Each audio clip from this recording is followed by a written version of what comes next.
Assalamualaikum warahmatullahi wabarakatuh. Perkenalkan, nama gue Bima Wahyu Rianto dari fase E 10-1. Gue sering disebut engkong sama teman-teman gue. Kenapa gue disebut engkong? Karena kata teman gue, gaya gue itu mirip kayak engkong-engkong. Maka dari itu teman-teman gue memanggil gue dengan sebutan engkong. Awalnya sih gue nggak menerima sebutan itu, karena teman dekat gue jadi fair aja. Selanjutnya gue akan stand up komedi tentang alun-alun kota Tegal yang mengenaskan. Gue akan menceritakan pengalaman gue di kota Tegal. Suatu hari saat gue lagi di alun-alun sedang bersantai-santai, tiba-tiba terpikirkan oleh otak gue tentang tempat sampah yang ada di alun-alun kota ini. Dan gue pun bergumam di dalam hati gue, apa yang menyebabkan sangat sulit ditemukan tempat sampah di alun-alun kota Tegal ini?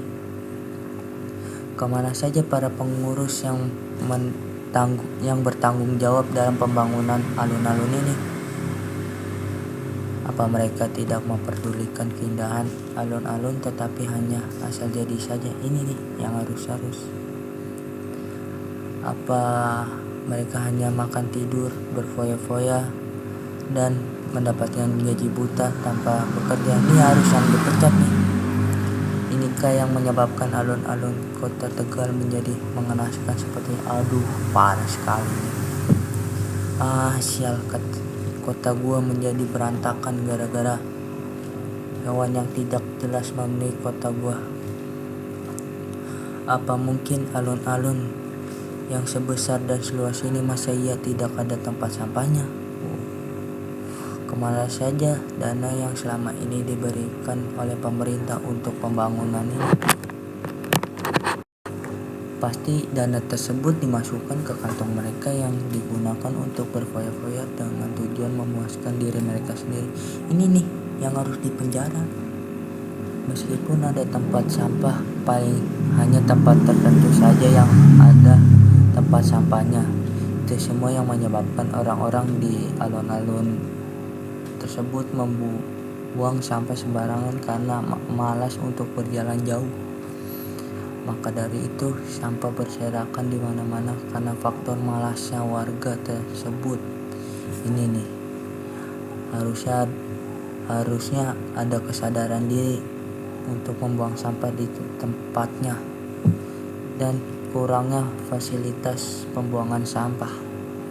Apa yang kita miliki di alun-alun ini? Di sini sangat gersang, panas seperti berada di gurun Sahara.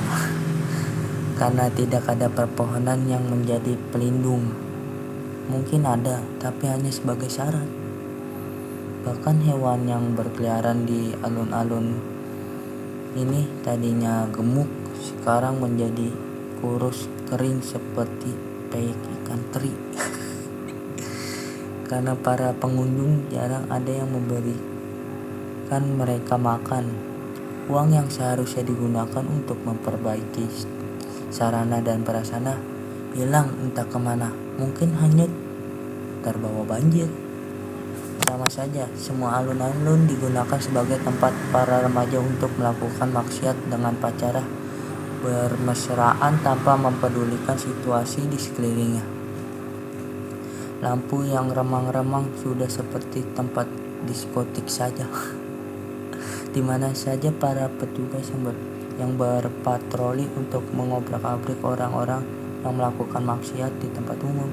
Apa para petugas tersebut ikutan melakukan maksiat di tempat umum?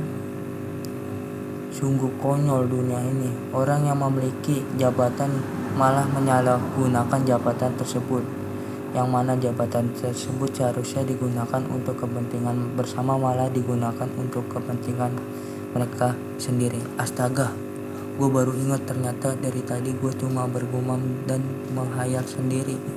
Pastinya gue gak pernah didengar oleh orang-orang. Percuma saja gue ngomong panjang lebar, tapi hasilnya akan sia-sia.